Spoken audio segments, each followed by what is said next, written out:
Hello, Sandman. Welcome to the SCNN Global Edition. I'm Justin Pinto. I'm Kat Brunell. And I'm Navaeh Carr. And we're here to bring you trash, but not the trash you see on the Jersey Shore. Good one, Nevaeh. Yes, with Earth Day taking place in April, we thought we would talk about cleaning up our Earth, and the city of Baltimore is doing it in the goofiest way possible. Known for their beautiful harbor, aquarium, museums, and restaurants, they also have a huge trash problem. So one local resident set out to make Baltimore Harbor cleaner. With more on exactly how the city is cleaning the water, we have Kaelyn and Jason in Baltimore. Thank you, Kat, Justin, and Navaeh. I'm Jason Haggerty. And I'm Kaelyn Ratchford. We're here with Mr. John Kellett, inventor of Mr. Trash Wheel, a googly-eyed trash-eating machine that is devouring garbage from Baltimore Harbor. Thanks for being with us today.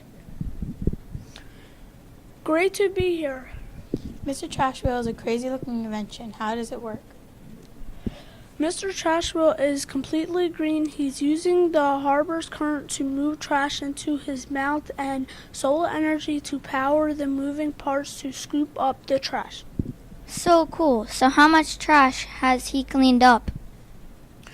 We started in 2014, and since then we've cleaned up over 1.5 million pounds of trash. In fact, in a single rainstorm, Mr. Trash can collect up to 16 dumpsters full of trash. Holy cow, that's a lot of trash, and all from the harbor.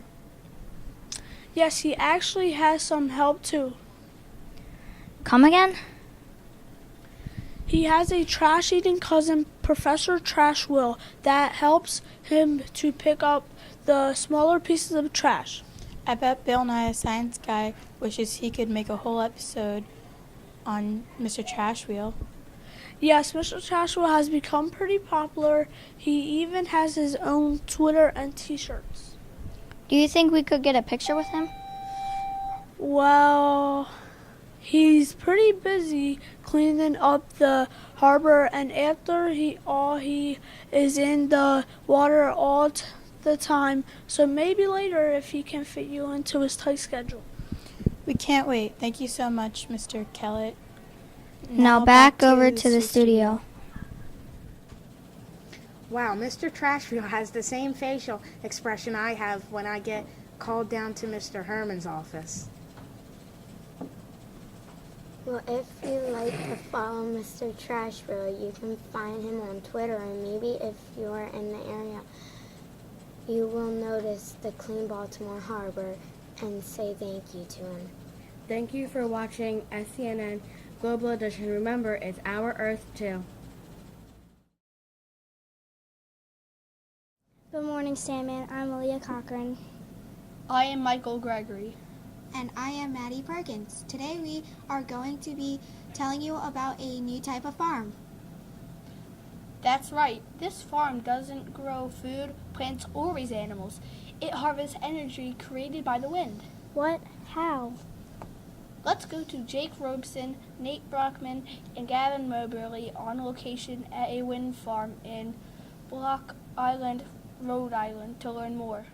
Hello, Sandman. My name is Jake Robson, and I am here at nation's first offshore wind farm in Block Island, Rhode Island. What you see behind me are wind turbines. The energy in the wind turns these propellers like blades around a rotor. The rotor is connected to the main shaft, which spins the generator to create electricity. As you can see, this is clean energy without pollution and revolves around wind, which we have a lot of, especially along our shorelines. This is why our local freeholders recently received a presentation from the company that created this wind farm. There are no plans to build a wind farm offshore in New Jersey yet, but there are many pros and consider it is clean, renewable energy, and it is 30 miles offshore like they are suggesting we won't hear the noise they make or find them blocking our beautiful view from the beaches. Wind farms like this take several years to plan and construct, so it's great that our community is gathering the information. This wind farm powers 17,000 homes. It also created 300 jobs for people during its construction. This could be great for South Jersey residents. Guys, we're rolling. Oh, thank you, Nate, Gavin, Jake. You've given us so much to think about in the studio.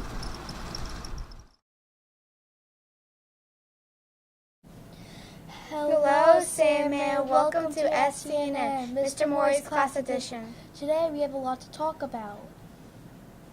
That's right. There's so much happening at school, like Miss Franny and Miss Hansberry selling gummy bears, Mr. Cathcart's recycling plan, and the passing of a beloved school board member, Mr. Ralph Bakley.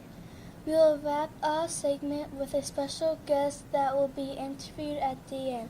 But first, Nevaeh will be interviewing Mrs. Franny about the gummy bear sales. Unfortunately, Miss Franny couldn't be here with us, so we had Miss Hansberry here with us. Miss Hansberry, why did you choose to donate the proceeds of the gummy bear sale to the police youth camp? Well, I thought that the police do a lot for our community as it is, and I found out about the police youth camp through my husband, who's a patrolman, and I thought, that's a great cause. They do a lot of fun stuff with kids our age, so I figured, why not donate to them? Some students had a lot of trouble buying them. Where should they go if they want to purchase them? Well, I know they're not supposed to go during lunchtime, but they can come down to the 5th grade hallway anytime, and they can purchase them from Mrs. Ferreni or from myself.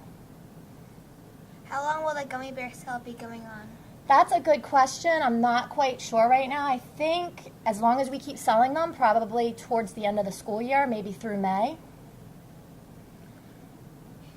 Hey, Miss Hansberry, I have a joke for you. What do you call a bear with no teeth? I don't know what. A gummy bear. That's awesome. Thank you for speaking with me. Now back to the studio. Awesome. Thank you.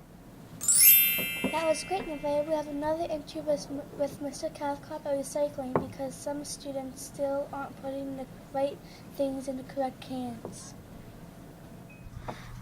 Thanks, Makayla and Nevaeh. I'm Lily here with Mr. Cathcart asking questions about recycling. Mr. Cathcart, how can we get students to recycle more? Well, Lily, the best thing that we can do is to continue to spread the word, continue to educate ourselves on the benefits of recycling, and keep talking about it. You mentioned recycling in the recent assembly. What made you think of it then? The idea came to me during the assembly. It was actually some of your classmates. The Graces came to me. Individuals from Mrs. Grace's class came to me with their excitement and some ideas about what they would like to do in the cafeteria for recycling. And also the Yarwaskis. The Yarwaskis came to me about an idea about recycling those chip bags, those foil-lined bags. What do you want to make sure students know when to recycling? The few things I want everybody to think about when they're recycling. One, we got to remember to get the food out of the containers. Food makes a mess when you recycle, and food cannot be in the containers. So that's the first thing. The second thing is no trash in the recycling bin. If there's trash in the recycling bin, then the recyclables just get thrown in the trash along with everything else. So we're kind of defeating the purpose of recycling. And the third thing is, if you don't know if it's recyclable or not, rather than just throwing it in the trash, ask somebody. Somebody will be able to tell you whether or not you can recycle that. Thanks for speaking with us, Mr. Cathcart. Keep calm and always recycle. Thanks for that, Lily. Now we have some unfortunate news to share. Our longtime board member, Ralph Bakley, recently passed away at the age of 85. We have Makayla speaking with a student from Sandman about his impact.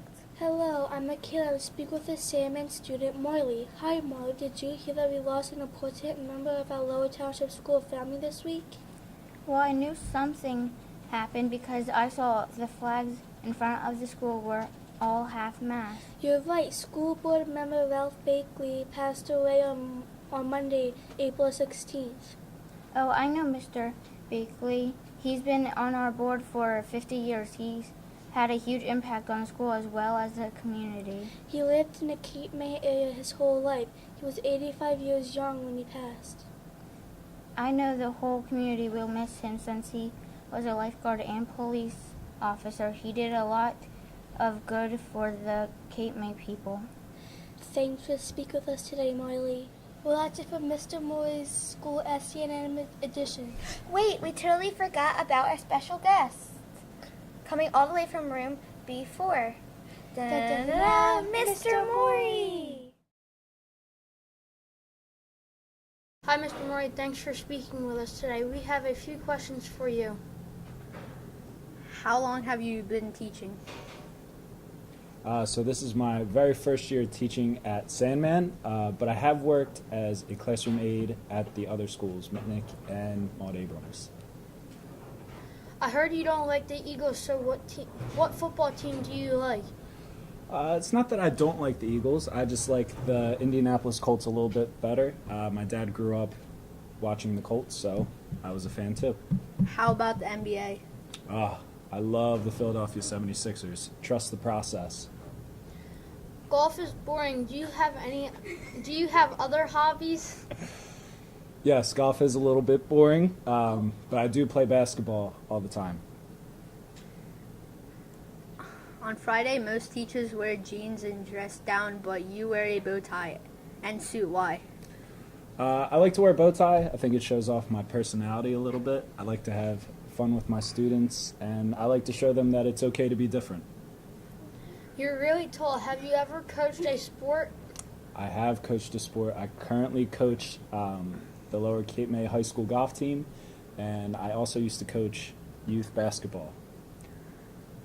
You went to school in Philadelphia. Have you ever eaten a Philly taco? I've never eaten a Philly taco, but it's on my to-do list. I have eaten almost every cheesesteak in Philadelphia, though.